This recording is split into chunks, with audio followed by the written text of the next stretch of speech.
is having no effect on me whatsoever. Ha! Born ready, Cooper. Born ready. Can't wait to catch up with Guy from Tech Bank. Did you know we play squash together? He said he won't sleep at night until he finally wins a game. Ben's sour expression tells me that my artfully placed throwaway comment has hit the mark.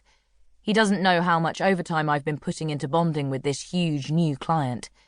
My mates, family, and JP certainly know.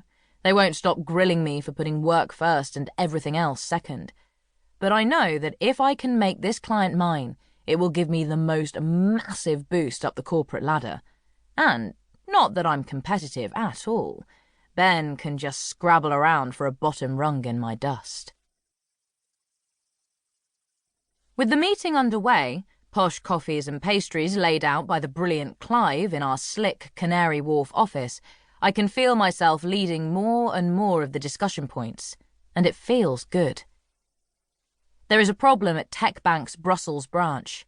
No worries, I already have a flight booked for Monday morning. Staff in the investment teams in head office are unhappy that consultants have been coming in and telling them what to do. I've already engaged a party planning firm to throw a top-of-the-line Vegas theme night at the end of the month. You can always distract the investment bankers with a good gamble. My boss, Devon, nods sagely as I talk the client through my action plan, as if he's personally helped me devise the whole thing.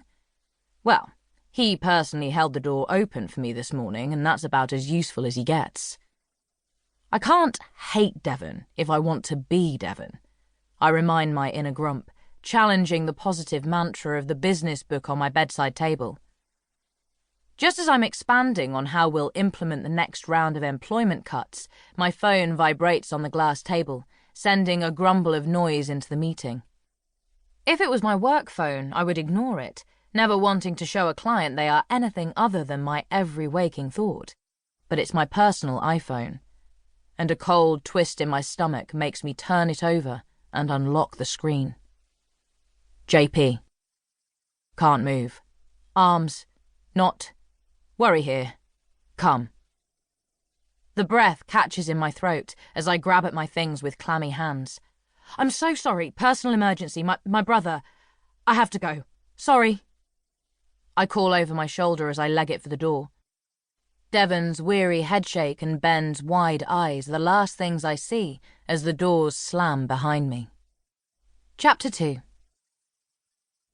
57 sweaty minutes later, and so much poorer for paying the first cab driver I could find £100 to get me to Liverpool Street Station faster than is strictly legal, I leap out of the train in Fenwild, a little village outside our hometown. All my calls to JP have gone straight through to voicemail, his chirpy recording telling people to, "Go on, leave me a message, I'm a millennial, I never check them," hasn't broken through the cold, clutching feeling around my heart. Not again, not again. I'm tempted to call Mum, but seeing as she and Dad are on the other side of the world, visiting Uncle Dave in Australia, and I'd only be passing on the panic in the wrong time zone, I shelved that idea. Better get to JP first and assess just how bad it is. But I do bash out a quick IM to Clive. Cover for me? Pelting down the gravel track behind the tiny station, I take the shortcut through the copse, which in 5 minutes will spit me out at the bottom of the high street. Sorry, new loafers, you've got to take the hit right now. If mud is good for facials, it can't be all that bad for shoes. The chilly air is really rasping in my lungs as I turn onto the small row of shops. Just a few more to go, and there it is. The Blackthorn Family Haberdashery. With that kind of name, you'd think the shop was set up in the time of Victorian lace cuffs and brown paper bags. But in fact, JP opened 4 years ago, and seeing as I gave him the investment capital and we're 50-50 owners, he insisted it should have our family name. Wheezing a little at the side door, I don't bother knocking. I just fish out the spare key from underneath the hedgehog boot scraper and barge the wonky wooden door open. Julian?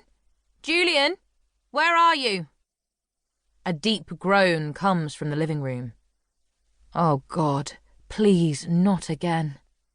But there's no crumpled figure on the sofa, no detritus of beer cans and old newspapers.